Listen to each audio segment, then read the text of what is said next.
Bueno, ahí estamos, lo esencial de esta ley que todavía no se ha puesto en práctica, pero ya está ahí. Por eso hubo una movilización muy grande la semana pasada de todos los movimientos sociales que van a integrar también ese consejo para la puesta en práctica. Y ese es el paso que hay que dar. A ver, ¿cómo se transforman entonces los planes en esto, en que los trabajadores de la economía popular tengan una contención y sean sujetos dignos, como dice la Constitución Nacional? ¿Cómo lo ves, Beatriz? Bueno, en realidad cuando uno mira justamente, lástima no se pudieron pasar los power, digamos, en relación las Filminas en cuanto a qué viene pasando con el empleo. Y justamente todos estos sectores y estos empleos creados a partir, justamente es interesante la estadística que arma la UCA, en el sentido de que habla del pleno empleo y ya no del empleo formal, informal, donde ahí también entramos ahora en categorías un tanto grises, ¿no? Porque el tema, por ejemplo, de la terciarización, que bueno, pagan aportes jubilatorios y o sea, el famoso monotributo, pero de alguna manera es un trabajo inestable. Entonces, es formal porque está dentro del sistema mientras tiene la posibilidad del contrato o la permanencia del trabajo, pero no es estable.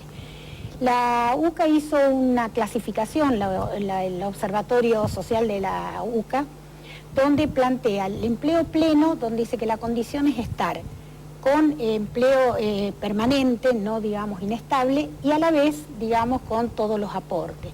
Crea otra categoría que le llama el empleo precario, que puede tener o no aportes y puede tener o no estabilidad, pero con solo una de las dos cosas, que le falte las dos, pasa a formar el empleo precario. Es justamente esta situación que decimos, ¿no? Quien tiene un contrato, mientras tanto está pagando monotributo, está en el sistema, pero no es permanente. Y después trabaja pone una categoría que le llama los trabajadores justamente precarios, los subempleados y trabajo precario, el trabajo inestable. Que ahí entra en el clásico changarín, el clásico trabajador temporario, y donde cuando uno mira la evolución que ha pasado, uno ve que lo que se ha ido perdiendo es el empleo pleno, o sea, ese empleo garantizado, digamos, de alguna manera, y cuando uno mira, que está graficado con barritas, cuál es, digamos, dónde empieza a volcarse esa falta de empleo pleno, se ve un tanto en el empleo precario, pero el que más aumenta es el empleo inestable. La desocupación sube un poco, baja, ahí se mantiene en valores bastante similares, pero el empleo, digamos, inestable, que es ese clásico que decíamos changarín, es justamente que además, muy interesante porque estas categorías también la trabajan analizando la evolución del ingreso. Y cuando uno ve la evolución del ingreso, todas las categorías de empleo, menos la inestable, han tenido un aumento. Más allá que no acompañando la inflación y demás, pero uno ve, cuando ve las famosas líneas con que generalmente se grafican, un pequeño aumento. En cambio, el empleo inestable, que además es el de peores condiciones y demás, al contrario, los ingresos van, digamos, perdiéndose, o sea, cada vez ganan menos. Claro, bueno, yo veo como un combo de elementos y no sé si ustedes tienen la misma sensación, pero la población ha visto en todos los niveles muy reducida su posibilidad de acceder a lo mínimo, tanto el que trabaja como el que no trabaja. Claro, eso es justamente una de las cuestiones, me parece muy preocupante, y que nosotros en la provincia tenemos un caso paradigmático que es histórico, el caso del tarifero, ¿no? Claro, claro. Donde en realidad tenemos trabajadores pobres, que son pobres por ingresos, son pobres por condiciones de vida, son pobres y con qué condiciones trabajan. Entonces, estas son las cuestiones que pasan los años y vemos que no se resuelve. Bueno, y ahora con esta situación de crisis que han estado una semana aquí, han acordado aparentemente y se han vuelto a, también por una intervención del gobierno nacional. Esto, por ejemplo, ¿cómo lo ves vos que sos diputado y que perteneces a la fuerza del gobierno nacional y en esta crisis específica de la yerba?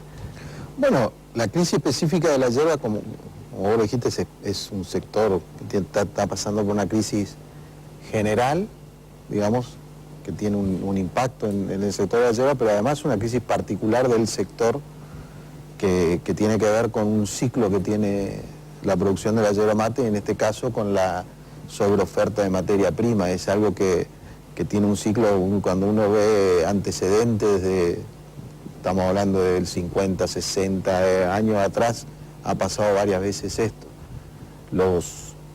Hoy los que estaban haciendo la protesta en su gran mayoría son productores, que son los empleadores de los tariferos en realidad, pues hay siempre una confusión cuanto al tarifero, el productor del tarifero no es productor, el productor, en muchos casos el productor hace la tarifa porque es una producción familiar, pero no es el tarifero, decide, digamos, sobre su propiedad de la manera que mejor le parezca, ¿no es cierto? El tarifero es un trabajador que cumple órdenes de su empleador, entonces tiene una categoría distinta y debe tener una categoría distinta de protección también por parte del Estado y de la ley, porque es una persona que tiene una relación de desigualdad como cualquier trabajador frente a su patrón, ¿no es cierto? Y eso es lo que trata de hacer el Estado, de esa desigualdad, tratar de equilibrarla.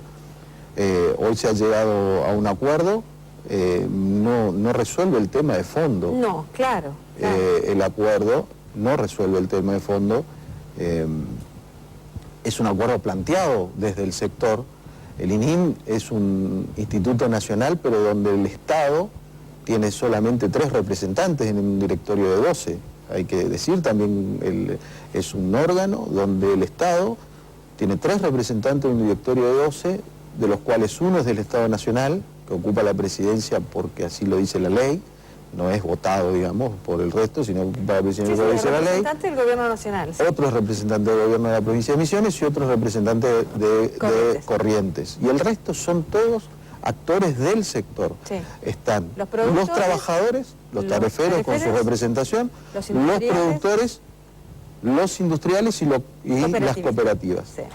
Hay también cruzada representación, porque la mayoría de las cooperativas son también industriales, porque son cooperativas que son, o sea que en realidad ahí hay una sobrerepresentación, por lo menos nosotros decimos eso, del industrial, digamos, porque están los industriales por la Cámara de Molineros y secaderos, y también están las cooperativas, que también muchas de ellas tienen secaderos y molinos, tienen todo el proceso industrial. Y hay productores que también tienen el proceso industrial, porque hay productores que tienen secaderos. Sí, claro. Varios de los que estaban al frente de las manifestaciones también tienen secadero y son parte de la industria, digamos, pues no son solo productores de materia prima.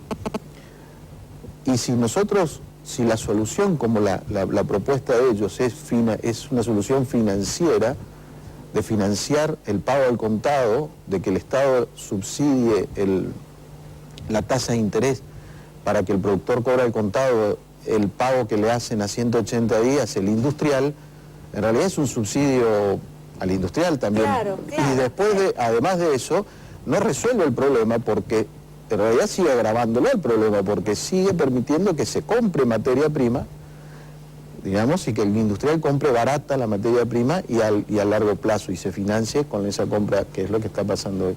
Sí, y también está la cuestión de la cupificación. Parte de la solución tiene que ver con la cupificación, con la prohibición de nuevas cosechas, que ya es tarde, debería haber sido mucho antes, porque este problema se veía venir hace 3 años, por este ciclo que yo te decía.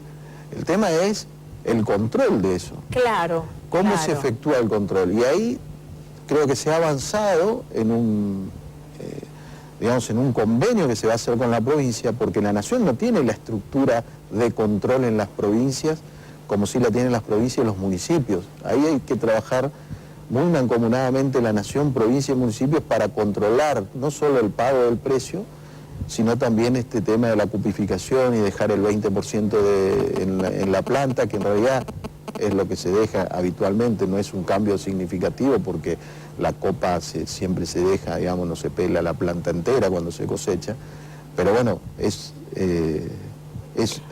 una posibilidad. Ahora, no resuelve, tenemos que ver la forma de resolver un tema, porque la prohibición de cosecha también te genera un problema social, que es menos trabajo para los tariferos. Claro. Entonces los municipios generan un conflicto, porque cuando vos reducís el periodo de cosecha todavía más, porque es una producción temporal, y por ende el trabajador, el que ejerce el trabajo en esa producción, también es un trabajador temporal.